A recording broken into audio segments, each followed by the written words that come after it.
Halo teman-teman semua, kembali lagi sama aku. Di videoku kali ini aku akan membahas bagaimana alur untuk mendapatkan Working and Holiday Visa. Jadi, pertama-tama kalian wajib follow Instagram Ditjen Imigrasi kita. Ini nama Instagramnya Ditjen_Imigrasi. Kenapa aku mengharuskan kalian untuk follow Instagram tersebut? Karena setiap informasi mengenai working holiday visa semua datang dari Instagram tersebut. Jadi, secara garis besar untuk bisa apply si working holiday visa ini ada dua tahapan. Kita harus mendapatkan surat dukungan working and holiday visa dari imigrasi Indonesia. Setelah kita bisa mendapatkan itu, baru kita step berikutnya apply untuk working and holiday visa di Australian Immigration website-nya. Jadi ada dua tahapan secara garis besar, dan aku bakal jelaskan pertahapan tersebut secara detailnya bagaimana. Oke? Oke, langsung aja. Kalian bisa lihat di highlight Instagram Ditjen Imigrasi, kalian bisa klik di bagian SDUWHV. Di sana ada lengkap informasi persyaratan untuk pengajuan SDUWHV dan juga dokumen apa aja yang diperlukan untuk apply mendapatkan si SDUWHV ini. Jadi, yang aku akan bahas pertama mengenai persyaratan pengajuan SDUWHV. Kalian bisa lihat di sini ada minimal dan maksimal batas usia untuk apply working and holiday visa. Untuk minimal usia dari 18 tahun dan maksimal usia 30 tahun. Lalu untuk kualifikasi jenjang pendidikan kalian minimal diploma 3 atau pendidikan selama 2 tahun yang masih berjalan, dan bisa juga yang setingkat sarjana. Lalu yang di poin keempat punya KTP, terus kartu keluarga, itu secara general, dokumen general yang memang penting harus di-upload nantinya.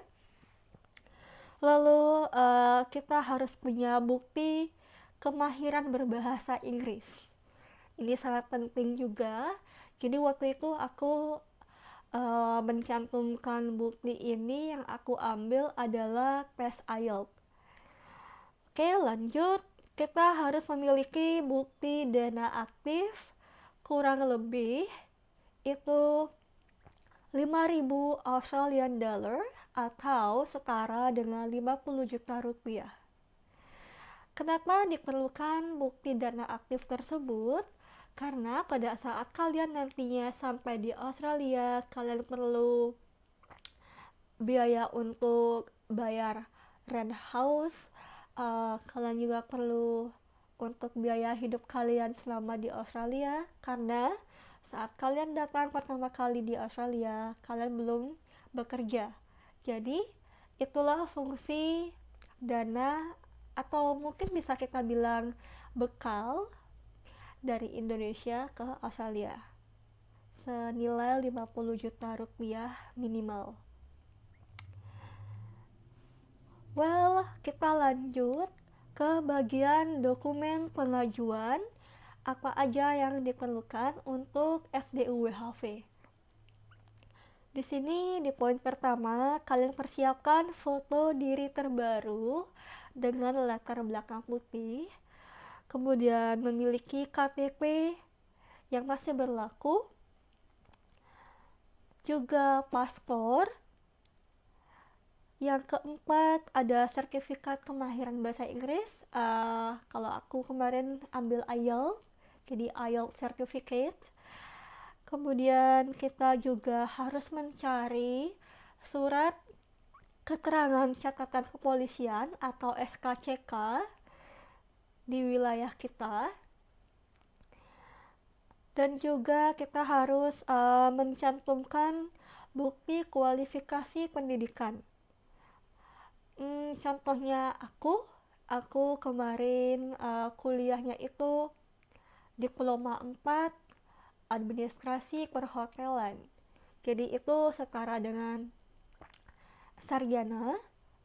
Kalian bisa cantumin atau upload dokumennya itu, ijazahnya itu maksudnya ya, bukti kualifikasi pendidikannya. Well, setelah itu bukti kepemilikan dana aktif sejumlah 5.000 Australian dollar. Itu kalian bisa datang ke bank dan kalian bilang sama customer service-nya kalian memerlukan bank statement untuk apply visa. Jadi mereka sudah paham, mereka akan tanya keperluannya untuk apa, kalian tinggal jelaskan aja untuk apply visa working and holiday. Jadi perlu menunjukkan bahwa kalian memiliki saldo aktif paling sedikit minimum 50 juta. Oke. Dan juga kalian memerlukan surat pernyataan keabsahan dokumen persyaratan. Jadi itu juga sudah ada linknya di highlight tersebut, tinggal kalian bisa download file dari situ. Dan kemudian untuk persyaratan kemampuan bahasa Inggrisnya nih teman-teman, yang di sini ada beberapa pilihan yang diperbolehkan untuk kita mengambil jenis tes kemampuan bahasa Inggrisnya. Ada IELTS, TOEFL IBT, Pearson PPA, and the last one, the Cambridge Assessment English. Tapi setauku yang paling common yang diambil adalah IELTS. So seperti aku dari Bali, jadi aku waktu itu ambil tes IELTS-nya di IALF karena hanya di situ setauku yang bisa ambil tes IELTS, dan harus booking jauh-jauh hari juga untuk dapetin jadwal tes IELTS-nya. Di sana aku memilih tes IELTS yang jenisnya general. Jadi IELTS itu ada dua jenis, ada general, ada academic. So, karena kita tujuannya untuk berlibur, bekerja ke Australia, kita bisa pilih yang general. Kalau kalian mau yang academic juga boleh, but itu lebih susah aja sedikit dibandingkan general. Jadi kita bisa ambil yang general. Terus ada minimal band overall score untuk di keempat aspek yang ada di tes IELTS itu. Minimalnya adalah 4,5 ya teman-teman, poin band overall score ya. Jadi semangat untuk persiapin itu, karena itu yang paling penting juga selain mempersiapkan dana aktif minimal 50 juta. Oke. Setelah itu aku bakal sharing singkat cerita nih, si account Instagram Ditjen Imigrasi memposting kapan tanggal pembukaan gelombang surat dukungan working and holiday visa. Jadi government Australia memberikan kuota ke Indonesia kurang lebih sebanyak 4.000-an, tapi dari imigrasi kita membagi per gelombang di setiap tahunnya. Jadi kita nggak bakal tahu di setiap gelombang yang akan dibuka itu berapa kuota yang tersedia. Nah, maka dari itu, dan juga peminat dari si WHV ini sangat tinggi, seluruh Indonesia ingin mendapatkan itu. Jadi kita sebutannya ini war. Kita war untuk mendapatkan si SDUWHV. Kita warnya lewat internet. Jadi setelah diumumkan tanggal kapan untuk dibuka gelombang pertama mendapatkan SDUWHV, kita harus memiliki internet yang stable, karena pada saat di hari H tersebut, di jam tersebut, pada saat kalian login websitenya akan down karena sangat banyak orang mengakses website tersebut. Pengalamanku, aku ikut gelombang SDUWHV itu di tahun 2021. Iya, 2021. 2021 atau 2022, aku agak lupa. Jadi pada saat itu, karena aku nggak ada internet yang stable di rumah, jadi aku harus pergi ke warnet. Aku standby di situ dari sebelum jam dimulai, dan di sana juga banyak orang-orang yang memang mau war SDUWHV. So kita tungguin sampai jam itu mulai untuk warnya. Pada saat aku coba login, langsung websitenya down dan harus tunggu kurang lebih 4 jaman. 4 jam di warnet menunggu itu, menunggu ketidakpastian kapan webnya bisa diakses. Harus sabar.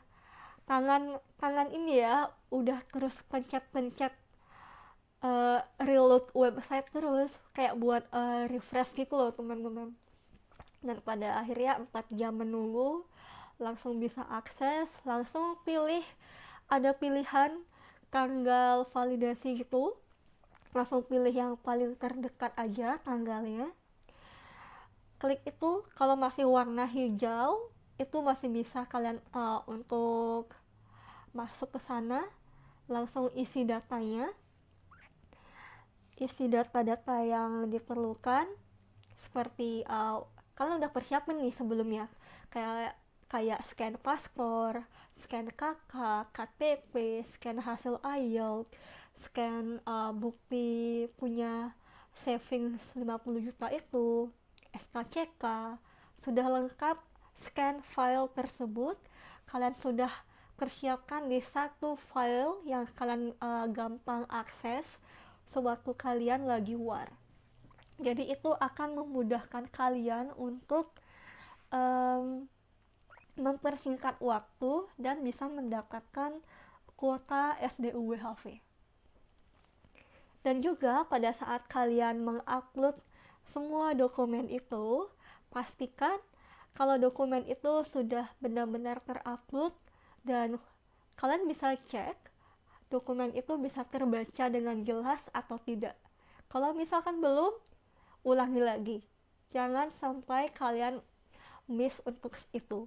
Jadi misalkan nih contoh, kalian asal upload aja dokumennya, tapi nantinya si pihak dari imigrasi kita saat membaca file-file yang kita upload itu tidak ada yang tidak jelas, itu akan sangat berpengaruh terhadap keputusan dari mereka memberikan surat dukungan SDUWHV itu ke kalian gitu. Jadi ada beberapa faktor yang dari pengalaman sewaktu gelombangku waktu itu, ada beberapa hal yang orang-orang tidak mendapatkan SDUWHV. Itu karena dari sisi file dokumen yang mereka upload itu ada yang tidak jelas, kemudian juga dari segi dicek juga mungkin itu jumlah saving. jumlah saving yang tadi bukti dana aktif itu. Memang disebutkan itu minimum 5.000 Australian dollar. Tapi lebih baik sebisa mungkin di atas itu. Itu akan lebih baik dan meningkatkan chance kalian untuk mendapatkan SDUWHV. Oke, teman-teman. Dan setelah kalian berhasil nih upload semua sudah oke, sudah dicek semua dan submit. Jadi kalian tinggal tunggu prosesnya. Itu akan ada prosesnya, bisa kita lihat, kita bisa cek di akun kita itu. Ada proses verifikasi dan validasi. Jadi verifikasi dan validasi ini dilakukan oleh imigrasi kita. Akan kelihatan di website kalau mereka sudah selesai di tahap verifikasi, dan juga kalau mereka sudah selesai di tahap validasi. Nah, kalau mereka sudah selesai di tahap validasi ini, itu artinya SDUWHV kalian akan segera terbit.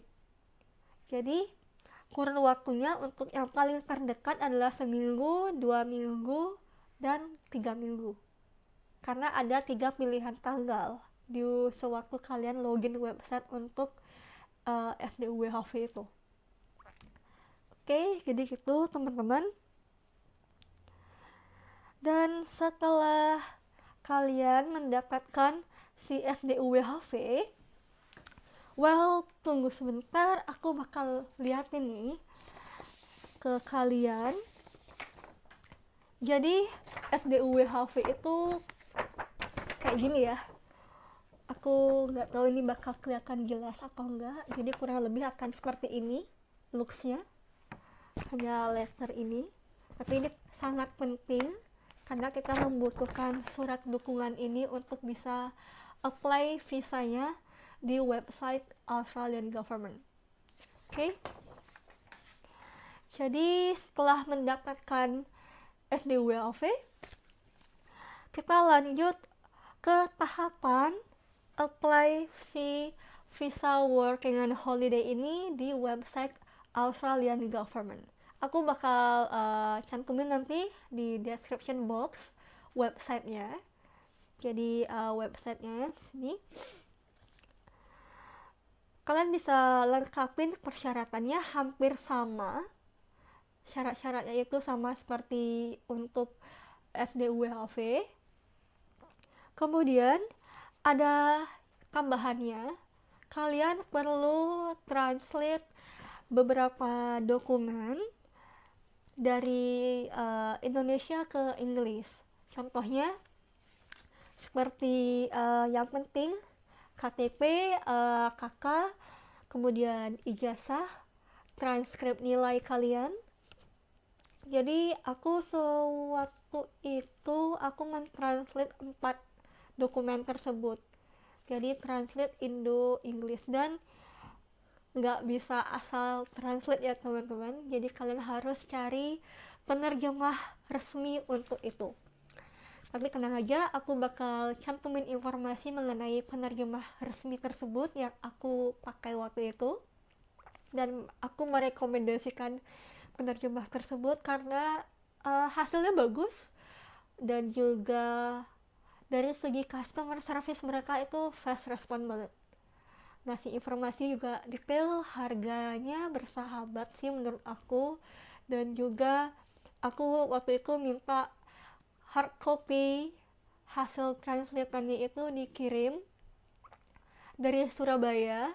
Mereka itu di Surabaya, dikirim ke Bali, dan shippingnya benar-benar rapi, dokumennya utuh, tidak ada robek, bagus pokoknya. Jadi aku merekomendasikan si penerjemah ini ke kalian. Nanti kalian bisa cek di description box aku ya untuk informasi detailnya. Lalu juga perhatikan ukuran file dokumen yang akan kalian upload di website imigrasi Australia. Untuk detail ketentuannya kalian bisa cek juga di Instagram Ditjen Imigrasi, atau kalian bisa googling juga, akan banyak sekali muncul informasi mengenai itu.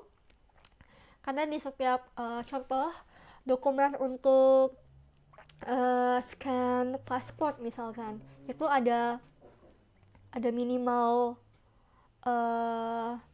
kilobyte atau megabyte, tapi usahain kalian ada di middle ukuran tersebut. Jadi saat dokumen kalian dicek atau dilihat, itu bisa terbaca atau terlihat dengan jelas. Oke, kemudian setelah itu sudah oke semua, kalian sudah yakin data-data lain yang kalian isi sudah benar, kalian bisa apply, submit pengajuan kalian itu. Kemudian bayar visanya pun by online, langsung connect online gitu. Update-nya nih, sekarang harga visa untuk WHV sudah naik. Harganya sekarang ada di 635 Australian dollar. Jadi kalau dibandingkan dulu sewaktu aku itu sekitar 510 dolar. Ya, lumayan ya peningkatannya. Ya, ini karena semakin banyak teman-teman peminat dari si WHV ini. Oke, setelah kalian sudah membayar untuk visa tersebut, kalian akan mendapatkan yang namanya Hub ID. Nah, si Hub ID ini fungsinya untuk kalian berikutnya harus medical check up di hospital yang memang memiliki kerjasama dengan government Australia. Kalian dapetin nomor Hub ID itu, terus kalian kontak rumah sakitnya, kalian infokan nomor Hub ID yang kalian dapatkan untuk booking schedule medical check up, apply visa working holiday. Jadi kalau aku di Bali hanya ada satu hospital yang kerjasama sama Australian government, itu adalah BMC Kuta. Jadi aku booking seminggu sebelumnya. Waktu itu aku medicalnya tanggal 1 November dapat slotnya, dan visaku granted kurang lebih sebulanan di tanggal 19 Desember. Ya, jadi visaku granted di tanggal itu. Tapi aku nggak langsung berangkat di tanggal 19 Desember itu, karena waktu itu posisinya aku lagi kerja di hotel di Bali, dan ya sambil mengumpulkan saving juga sebelum berangkat ke Australia. Well, kalau misalkan hasil medical check up itu kalian oke, karena hasil medical itu langsung dikirim dari pihak hospital ke government Australia. Jadi aku sama sekali tidak mendapatkan bagaimana hasil medicalku, tapi dengan sebulan sudah granted visaku, itu menandakan hasil medicalnya tidak ada masalah.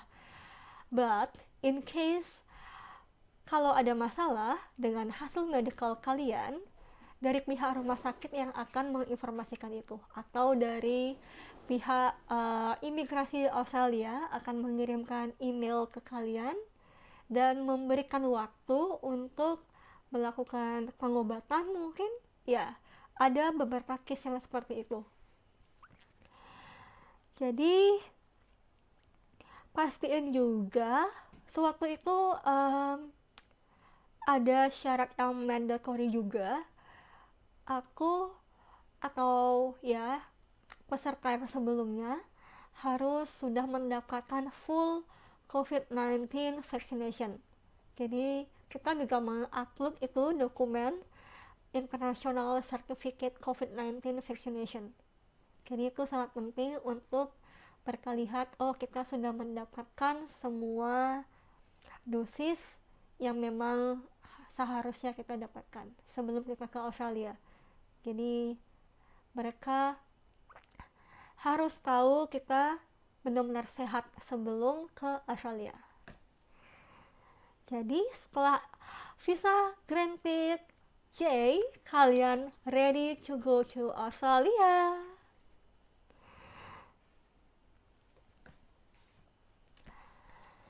Oke, teman-teman, jadi sekian sharingku mengenai gimana alur, step by step, detailnya untuk apply working and holiday visa. Semoga videoku ini bisa sedikit tidaknya membantu kalian untuk memahami alurnya.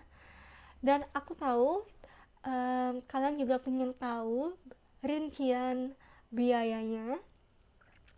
Aku bakal share di next video aku, karena aku pikir kalau dijelaskan semua di satu video akan terlalu panjang.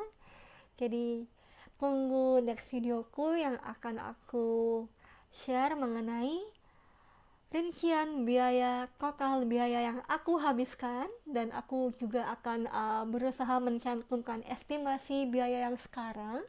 Jadi kalian ada bayangan berapa biaya yang harus kalian persiapkan di luar dari kalian sudah harus punya dana aktif 50 juta rupiah.